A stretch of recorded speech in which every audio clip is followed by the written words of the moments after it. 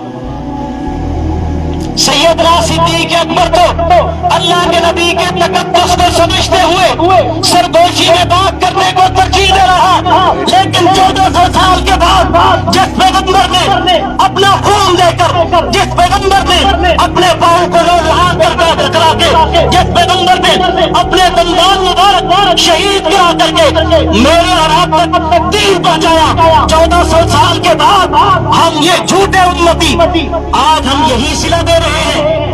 آج اس روزے رسول پہ جا کر ہماری بدماشیاں، روزے رسول پہ جا کر ہمارا حلل بازی، خدا کی قسم پوری امت مسلمہ کا سر شرم سے جھک گیا۔ صدیق اکبر سے تم بڑے مسلمان، آج مجھے بتاؤ پوری امت مسلمہ، آج خدا کی قسم ایسے بھی لوگ موجود ہیں، میں سمجھتا ہوں آج جو لوگ اس معاملے کو ڈیفینڈ کر رہے ہیں، اس کو سپورٹ کر رہے ہیں، اس میں توجیحات، کوئی کہتا ہے مسجد میں اندر نہیں تھا باہر تھا، وہ اللہ کے بندو حرم میں تو تھا نا۔ حرم وہ علاقہ ہے، حرم وہ ایریا ہے، حرم وہ علاقہ ہے، حرم میں تو مکہ کا مشرک بھی حرم کا حیا کیا کرتا تھا۔ آپ تاریخ اسلام سے پہلے دیکھیں، آپ اسلام سے پہلے آپ مطالعہ کریں، مکہ کا مشرک حرم شریف کا احترام کرتا تھا۔ مکہ کا مشرک جب کسی کو قتل کرتا، عربوں میں لڑائیاں ہوتی تھی، چھوٹے چھوٹے معاملے میں ایک دوسرے کو مار دیا کرتے تھے، لیکن جب کوئی قاتل کسی کو قتل کر کے آتا تھا، پھر وہ اپنے تحفظ کے لیے، اپنی جان کے بچاؤ کے لیے وہ سیکورٹی گارڈ نہیں بلکہ وہ حرم کا رخ کرتا تھا۔ وہ سمجھتا تھا حرم وہ علاقہ ہے جو امن والا ہے، حرم وہ علاقہ ہے جہاں آ کر کوئی کسی کی جان نہیں لے سکتا۔ سبحان اللہ۔ حرم تو امن کا مرکز ہے، حرم تو وہ ہے جہاں حرم کا پرندے بھی احترام کرتے ہیں، حرم تو وہ ہے جس میں کسی جاندار چیز کو مارنا گناہ ہے۔ اور خدا کی قسم مسلمانوں، حرم تو وہ ہے جس میں حجاج جا کر عمرہ اور زائرین زیارت کرنے کے لیے جب جاتے ہیں، اگر کسی کے سر سے چوں بھی ہاتھ میں آ جائے، حرم کے اندر چوں کو مارنا بھی جائز نہیں۔